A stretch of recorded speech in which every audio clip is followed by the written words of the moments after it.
இலங்கை கடற்படையை கண்டித்து ராமேஸ்வரம் மீனவர்கள் நாளை ஒரு நாள் அடையாள வேலைநிறுத்தம் மேற்கொள்ள உள்ளனர். கூடுதல் விவரங்களை செய்தியாளர் கார்த்திக்கிடம் கேட்கலாம். கார்த்திக், கூடுதல் விவரங்களை பதிவு செய்யுங்க. அதாவது ராமேஸ்வரம் மீன்பிடி துறைமுகத்தில் நேற்று காலை பாத்தீங்கன்னா 300க்கும் மேற்பட்ட விசைப்படகுல 1500க்கும் மேற்பட்ட மீனவர் மீன்பிடி கடலுக்கு போய் கச்சத்தீவு அருகே மீன்பிடித்துக் கொண்டிருக்கும் போது அங்கு ரோந்து வந்த இளைய கடற்படை வீரர்கள் ஒரு படகையும் அதுல இருந்து 3 மீனவர்களை சிறைப்பிடிச்சாங்க. சிறைப்பிடிக்கப்பட்ட மீனவர்களை இளைய கடற்படை எல்லை தண்டனை வழக்கு பதிவு செய்து யாழ்ப்பாணம் துறைமுகத்துக்கு அழைத்து போய் விசாரணை நடத்தி நீதிமன்றத்தில் ஆஜர்படுத்தி சிறையில் அடைக்கியிருக்காங்க. இந்த சம்பவம் ராமேஸ்வரம் மீனவத்திலே ஒரு வேதனை ஏற்படுத்தியிருக்கு. இது குறித்து ராமேஸ்வரம் அனைத்து மீனவரும் கலந்து கொண்ட ஒரு ஆலோசனை கூட்டமானது நடைபெற்றது.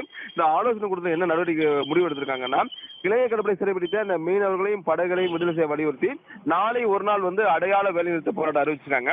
நாளை அந்த நடைபெறக்கூடிய அந்த அடையாள வேலைநிறுத்தத்தின் காரணமாக 800க்கும் மேற்பட்ட விசைப்படகுகள் மீன்பிடி கடலுக்கு செல்லாமல் படகுகளை கரையோரம் நங்கரோடு நிறுத்த திட்டமிட்டிருக்காங்க.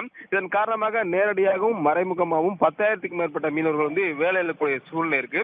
மீனவர் என்ன கோரிக்கை வைக்கிறாங்கன்னா, இலங்கை சிறைப்பிடிக்கப்பட்ட மீனவர்களை பிடிக்க வேண்டிய மத்திய ஒன்றிய அரசு எந்தவித நடவடிக்கை எடுக்காமல் வேடிக்கை பார்ப்பதாக தொடர்ச்சியாக தமிழக மீனவர்கள் சிறைப்பிடித்து வராங்க. இதை உடனே தடுத்து நிறுத்தணும் மீனவர்கள் கோரிக்கை வைக்கிறாங்க. தகவல்களுக்கு நன்றி கார்த்திக்.